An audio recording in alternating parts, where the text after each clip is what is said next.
الرحمن الرحیم. اینم محصول آقای دکتر حیدرپور است. قبول دارم.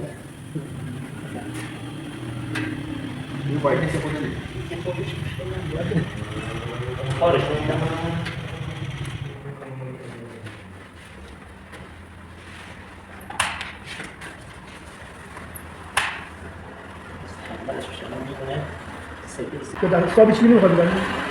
نه خودش تمیز میکنه. شما یه ذره بیشتر پخش کنید بیشتر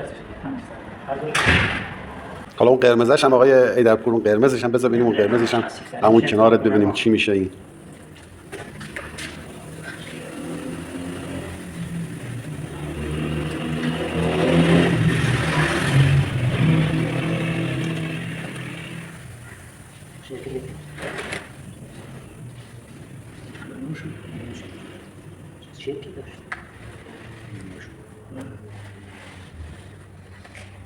آقای دکتر زنگ هم چیز میکنه؟ سنگ از این بهتره. اینم این جلو رو، اینم همین جلوشو، اون ورشو نه.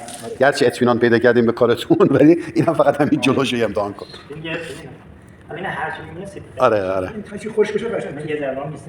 اصلا قبوله. تو سه هر زیاده توشش به چش نمیاد. درسته. نه نمیشه. دکتر دستمالت نکنه جادویه. ما خوشحالیم بالاخره یه ایرانی سلام شد.